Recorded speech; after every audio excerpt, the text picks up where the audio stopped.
ಯೇಸು ಕ್ರಿಸ್ತನ ನಾಮದಲ್ಲಿ ನಿಮ್ಮೆಲ್ಲರನ್ನು ವಂದಿಸುವಂತವನಾಗಿದ್ದೇನೆ. ಈ ಬೆಳಗಿನ ಜಾವದಲ್ಲಿ ವಾಕ್ಯ ಓದಿಕೊಳ್ಳೋಣ. ನೆಹೆಮೀಯನು 9ನೇ ಅಧ್ಯಾಯ 30ನೇ ವಚನದಿಂದ 31 ವಚನದವರೆಗೂ ಓದಿಕೊಳ್ಳೋಣ. ನೀನು ಅನೇಕ ವರ್ಷಗಳ ತನಕ ಅವರ ವಿಷಯದಲ್ಲಿ ತಾಳಿಕೊಂಡು ಪ್ರವಾದಿಗಳ ಮುಖಾಂತರ ಮಾತಾಡುತ್ತಿದ್ದ ನಿನ್ನ ಆತ್ಮನಿಂದ ಅವರನ್ನು ಎಷ್ಟು ಎಚ್ಚರಿಸುತ್ತಿದ್ದರೂ ಅವರು ಕಿವಿಗೊಡದೆ ಹೋದ ಮೇಲೆ ನೀನು ಅವರನ್ನು ಅನ್ಯ ದೇಶಗಳವರ ಕೈಗೆ ಒಪ್ಪಿಸಿಬಿಟ್ಟಿ. ಆದರೆ ನೀನು ದಯೆಯು ಕನಿಕರವು ಉಳ್ಳ ದೇವರಾಗಿರುವುದರಿಂದ ನಿನ್ನ ಮಹಾಕೃಪಾನುಸಾರವಾಗಿ ಅವರನ್ನು ನಾಶ ಮಾಡಿ ಬಿಡಲಿಲ್ಲ, ಕೈ ಬಿಡಲೂ ಇಲ್ಲ. ಕರ್ತನಲ್ಲಿ ಪ್ರೀತಿಯುಳ್ಳ ದೇವಜನರೇ, ನಾವು ಈ ಒಂದು ಸಮಯದಲ್ಲಿ ವಾಕ್ಯದಲ್ಲಿ ನೋಡಿರುವ ಪ್ರಕಾರ ಅವಿಧೇಯರಾಗಿ ಜೀವಿಸುವಾಗ ನಾವು ಏನೆಲ್ಲ ಕಷ್ಟಗಳನ್ನು ಅನುಭವಿಸ್ತೇವೆ ಎಂಬುದಾಗಿ ವಾಕ್ಯದಲ್ಲಿ ನೋಡಿದಂತವರಾಗಿದ್ದೇವೆ. ವಾಕ್ಯದಲ್ಲಿ ನಾವು ನೋಡುವಾಗ ಇಸ್ರಾಯೇಲ್ ಜನರು ಅವಿಧೇಯರಾಗಿ ಜೀವಿಸಿದರಿಂದ ತಂದೆಯಾದ ದೇವರು ಅವರನ್ನು ಅನ್ಯ ದೇಶಗಳವರ ಕೈಗೆ ಒಪ್ಪಿಸುತ್ತಾ ಇದ್ದಾರೆ.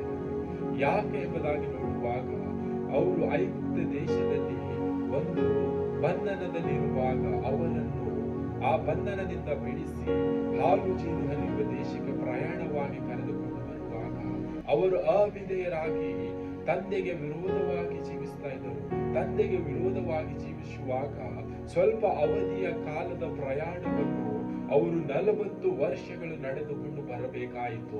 ಯಾಕೆ ಎಂಬುದಾಗಿ ನೋಡುವಾಗ ಅವರ ಅವಿಧೇಯತನದಿಂದ ಕರ್ತನಲ್ಲಿ ಪ್ರೀತಿಯುಳ್ಳ ದೇವಜನರೇ, ಅವರು ಅವಿಧೇಯರಾಗಿ ಜೀವಿಸಿದಾಗಲೂ ಕೂಡ ತಂದೆಯಾದ ದೇವರು ಅವರ ಮೇಲೆ ಕರುಣೆ ಇಟ್ಟನು, ಅವರ ಮೇಲೆ ದಯೆ ಇಟ್ಟನು, ಅವರನ್ನು ತೊರೆದು ಬಿಡಲಿಲ್ಲ, ಅವರನ್ನು ಕರುಣಿಸಿದನು ಎಂಬುದಾಗಿ ನಾವು ವಾಕ್ಯದಲ್ಲಿ ನೋಡುತ್ತಾ ಇದ್ದೇವೆ.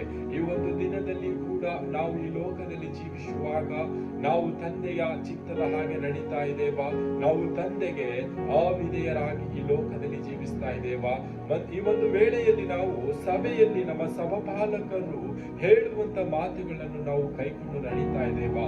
ನಮ್ಮನ್ನೇ ನಾವು ಪರೀಕ್ಷೆ ಮಾಡಿ ನೋಡಿಕೊಳ್ಳೋಣ. ಯಾಕೆ ಎಂಬುದಾಗಿ ನೋಡುವಾಗ ನಮ್ಮ ಸಭಾಪಾಲಕರು ನಮ್ಮ ಒಂದು ಒಳ್ಳೆಯದಕ್ಕಾಗಿಯೇ ಹೇಳುವಂತವರಾಗಿದ್ದಾರೆ. ಅವರು ಹೇಳುವ ಮಾರ್ಗದಲ್ಲಿ ನಾವು ನಡೆಯುವಾಗ ನಾವು ಒಳ್ಳೆ ಮಾರ್ಗದಲ್ಲಿ ಹೋಗುವಂತವರಾಗಿದ್ದಾರೆ. ಮತ್ತೊಂದು ಉದಾಹರಣೆ ನೋಡುವಾಗ ನಮ್ಮ ತಂದೆ ತಾಯಿಗಳು ನನ್ನ ಮಕ್ಕಳು ಚೆನ್ನಾಗಿರಲಿ ಎಂಬುದಾಗಿ ಅವರು ಆಲೋಚಿಸುವಂತವರಾಗಿದ್ದಾರೆ. ನಮ್ಮ ತಂದೆ ತಾಯಿಗಳು ನಮಗೆ ಒಂದು ಮಾರ್ಗದರ್ಶನ ಹೇಳ್ತಾರೆ ಎಂಬುದಾಗಿ ನೋಡುವಾಗ ನಾವು ಆ ಮಾರ್ಗದರ್ಶನದಲ್ಲಿ ನಡೆಯುವಾಗ ನಾವು ಉತ್ತಮರಾಗಿ ಜೀವಿಸುವಂತವರಾಗಿದ್ದೇವೆ. ನಮ್ಮ ತಂದೆ ತಾಯಿಗಳು ಹೇಳುವ ಮಾರ್ಗದರ್ಶನವನ್ನು ನಾವು ಬಿಟ್ಟು ಜೀವಿಸುವಾಗ ನಾವು ಮಾಡ್ತಕ್ಕಂಥ ಕೆಲಸದಲ್ಲಿ ನಾವು ಸಕ್ಸಸ್ ಕಾಣುವುದಿಲ್ಲ. ನಾವು ಮಾಡ್ತಕ್ಕಂಥ ಒಂದು ಉದ್ಯೋಗದಲ್ಲಿ, ನಾವು ಮಾಡ್ತಕ್ಕಂಥ ಒಂದು ಯಾವುದೇ ಕೆಲಸ ಕಾರ್ಯ ಆಗಿರಬಹುದು, ಅದರಲ್ಲಿ ನಾವು ಅತಿ ಬೇಗನೆ ನಾವು ಜಯ ಸಾಧಿಸುವುದಕ್ಕೆ ಆಗುವುದಿಲ್ಲ. ಯಾಕೆ ಎಂಬುದಾಗಿ ನೋಡುವಾಗ ನಾವು ನಮ್ಮ ಮನಸ್ಸಿನ ಹಾಗೆ ಆ ಒಂದು ಕೆಲಸದಲ್ಲಿ ನಾವು ಹೋಗುವಂತವರಾಗಿದ್ದೇವೆ.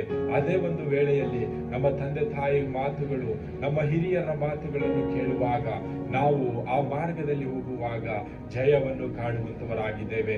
ಕರ್ತನಲ್ಲಿ ಪ್ರೀತಿಯುಳ್ಳ ದೇವಜನರೇ, ನಾವು ಈ ಒಂದು ದಿನದಲ್ಲಿ ಈ ಲೋಕದಲ್ಲಿ ಯಾವ ರೀತಿಯಾಗಿ ಜೀವಿಸ್ತಾ ಇದ್ದೇವೆ?